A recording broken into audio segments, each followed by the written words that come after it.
Le gynécologue congolais Denis Mukwege, prix Nobel de la paix 2018, a lancé ce mercredi un appel au soutien militaire de l'Union européenne et de la France. Objectif, mettre fin au massacre des civils à Béni.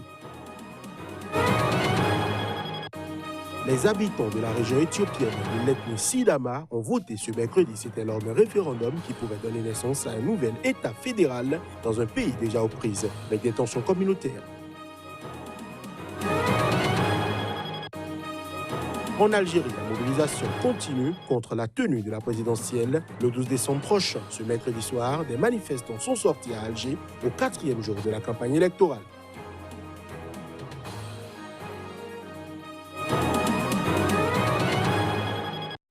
C'était là le sommaire de ce nouveau point de l'actualité sur Sika.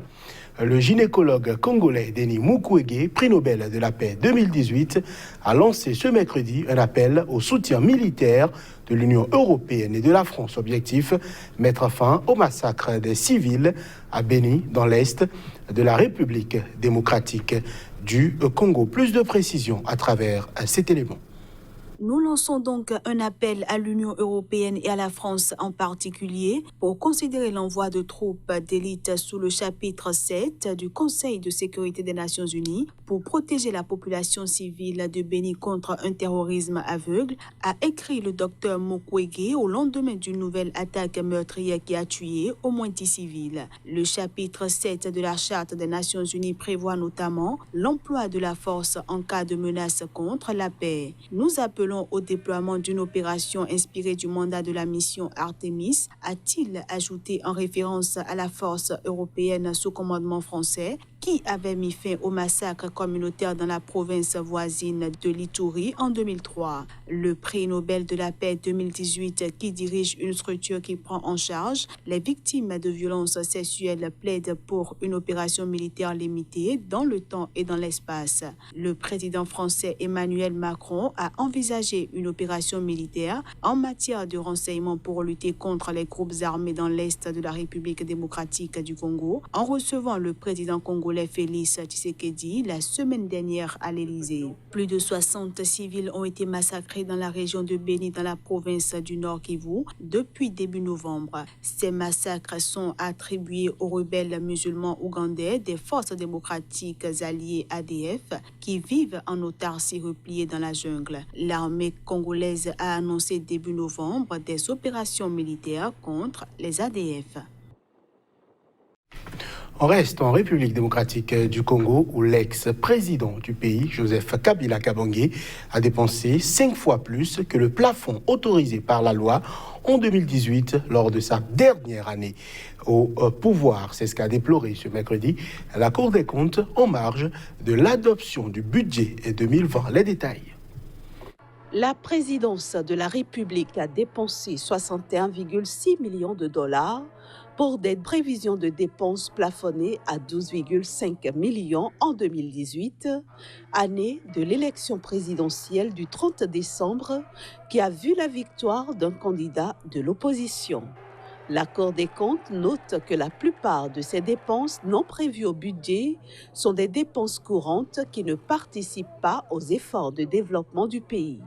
La Cour des comptes dénonce ainsi le paiement des dépenses de personnel, l'achat des fournitures et petits matériels, pièces de rechange pour l'équipement, location immobilière.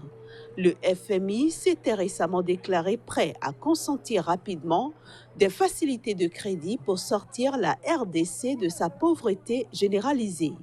Le FMI avait ajouté qu'il est urgent d'accroître les recettes, de maîtriser et de rationaliser les dépenses afin de consolider la stabilité macroéconomique. En 2018, les recettes ont connu un taux de réalisation de 88%, ce qui n'est pas une performance, regrette la Cour des comptes dans son rapport. Le Parlement doit adopter d'ici la fin de l'année un projet de budget d'un montant annoncé d'environ 10 milliards de dollars, le double de celui de l'année dernière. Le nouveau président de la RDC, Félix Tshisekedi, veut notamment tenter de financer la gratuité de l'enseignement primaire, le grand défi qu'il a mis en œuvre en septembre. Pays parmi les plus pauvres au monde, l'État congolais n'a pas les moyens de financer ses hôpitaux ni ses routes. Et puis les habitants de la région éthiopienne de l'ethnie Sidama ont voté ce mercredi. C'était lors d'un référendum qui pourrait donner naissance à un nouvel État fédéral dans un pays déjà aux prises avec des tensions communautaires. Les premiers résultats du scrutin sont attendus pour ce jeudi. Les images.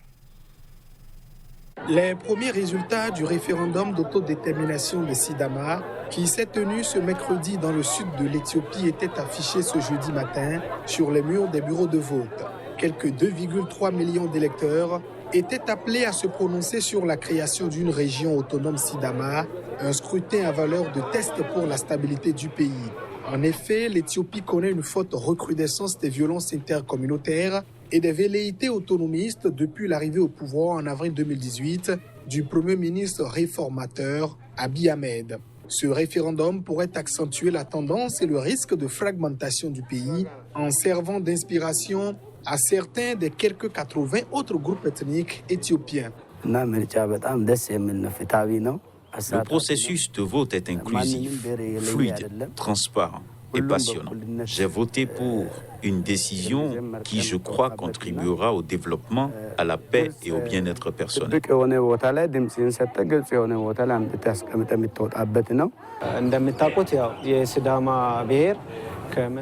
Le peuple Sidima s'est battu pour ce jour pendant près de 100 ans. La plupart d'entre eux ont perdu la vie en luttant et d'autres ont été emprisonnés. Aujourd'hui, j'ai vu la lutte porter ses fruits. Le Premier ministre Abiy Ahmed a salué ce mercredi en ce référendum l'expression de la voie vers la démocratisation sur laquelle s'est lancée l'Éthiopie. Il a appelé les Sidama à s'impliquer pacifiquement dans tout le processus.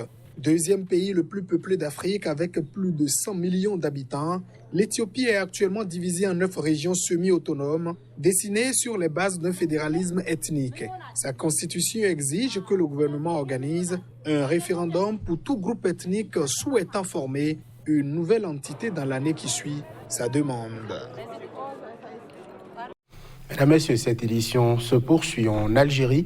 La mobilisation continue contre la tenue de la présidentielle le 12 décembre prochain. Ce mercredi soir, des manifestants sont sortis à Alger au 4e jour de la campagne électorale.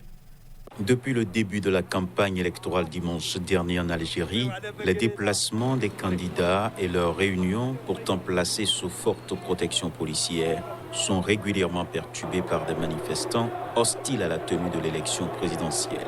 Ce mercredi soir, une vingtaine de personnes ont été arrêtées lors d'une première manifestation nocturne contre la présidentielle du 12 décembre prochain depuis le lancement de la campagne.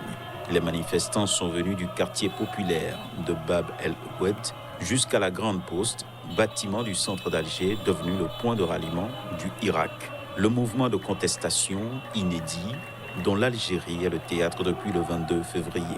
Ils ont ensuite été dispersés par des policiers en tenue anti-émeute qui sont arrivés rapidement sur les lieux. Après avoir obtenu en avril la démission d'Abdelaziz Bouteflika, président depuis 20 ans, le Irak exige désormais le démantèlement du système politique au pouvoir depuis l'indépendance du pays en 1962 et son remplacement par des institutions de transition. Il refuse notamment que le pouvoir en place organise le moindre scrutin, dont la présidentielle convoquée le 12 décembre pour élire un successeur à Bouteflika, considéré comme visant à régénérer le régime. Aux commandes depuis la démission de Bouteflika, le haut commandement militaire incarné par le chef d'état-major de l'armée, le général Ahmed Gaïd Salah, rejette catégoriquement les revendications du Irak et toute autre sortie de crise que l'élection du 12 décembre. Au Bénin, l'ancien président Thomas Boniaï est rentré à Cotonou ce mercredi après des mois d'absence. Le président d'honneur du parti, Force Corée pour un Bénin émergent, a effectué le déplacement avec une délégation de la CEDEAO, la communauté des États de l'Afrique de l'Ouest, dans le cadre des assises relatives à la crise politique en cours au Bénin.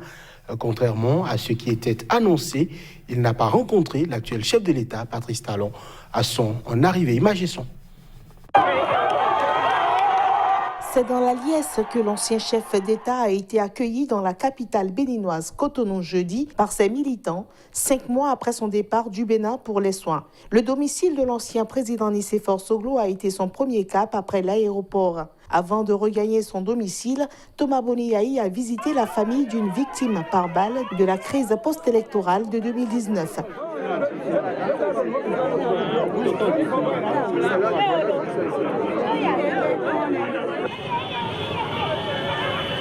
Donc je considère que le président Yahi Boni, dans le cadre de la mission de la CEDEAO qui vient au Bénin, il vient donner sa contribution, contribuer au débat. Nous attendions en principe que la délégation rencontre l'opposition vraie. Et donc c'est dans ce cadre que le président Yahi Boni est là. Pour chacun d'entre nous, que ce soit le début de la paix, dans ce sens que la délégation de la CEDEAO qui est arrivée au pays doit pouvoir discuter avec l'opposition vraie.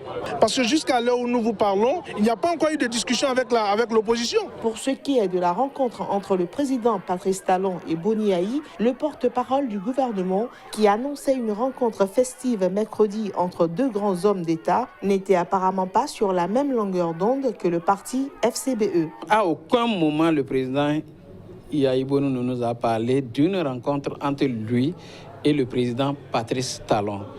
Parce qu'il a rencontré l'opposition, le président Yahi Boni sera à ce rendez-vous et sera reçu. S'il s'avérait nécessaire que l'opposition et la délégation de la CEDEAO et le président Patrice Talon se rencontrent, il n'y a aucun problème. Yahi Boni serait en ce moment à ce niveau, à ce rendez-vous. Mais à l'heure actuelle, ce n'est pas un problème entre Yahi Boni et le président Patrice Talon. C'est un problème entre le Bénin, un problème de démocratie dans notre pays. Laissons les personnes de Yahi Boni et de Patrice Talon en paix et attaquons-nous au problème de la démocratie. En attendant les assises entre la délégation de la CEDEAO et les protagonistes, l'ancien chef d'État s'est terré dans sa maison où il a été 52 jours durant gardé. Son entourage affirme qu'il repartira avec la délégation, sa santé n'étant pas totalement rétablie. 18 djihadistes et un gendarme ont été tués ce mercredi lors d'une riposte à une attaque contre la gendarmerie d'Arbinda, c'est dans le nord du Burkina Faso. C'est ce qu'a indiqué dans un communiqué l'état-major de la gendarmerie. L'escadron de la gendarmerie basé à Arbinda ainsi que la brigade territoriale de gendarmerie de la dite localité ont été la cible d'une attaque terroriste. Les assaillants ont été repoussés grâce à une riposte prompte et vigoureuse des gendarmes. Au cours de la riposte de la gendarmerie, une vingtaine de terroristes ont été neutralisés et divers matériels, dont de l'armement et des motocyclettes, ont été récupérés. Nous déplorons malheureusement la perte d'un gendarme. 7 gendarmes blessés, dont 2 graves, ont été évacués à Ouagadougou grâce à l'armée de l'air, a indiqué dans un communiqué l'état-major de la gendarmerie. 12 motos, 13 Kalachnikov, des roquettes AC, une vingtaine de chargeurs, une caméra, des postes émetteurs et récepteurs pour la communication, plusieurs téléphones, un appareil de localisation GPS et une RPGT, un appareil de localisation GPS, ont été également laissés sur place par les assaillants selon une source sécuritaire. Ce bilan survient alors que l'armée était annoncée avoir neutralisé 32 terroristes pendant le week-end. Début novembre, une attaque contre un convoi d'une société minière canadienne a fait 38 morts. Le Burkina Faso, frontalier du Mali et du Niger, est le théâtre d'attaques djihadistes régulières depuis le premier trimestre 2015. Pour tenter de faire face à ces attaques récurrentes, le président burkinabé Roch Marc Christian Kaboré a appelé début novembre à la mobilisation générale contre le terrorisme. Il a également annoncé le recrutement de volontaires pour défendre dans les zones sous menace. Et voilà qui met un terme à cette édition. Merci de l'avoir suivi.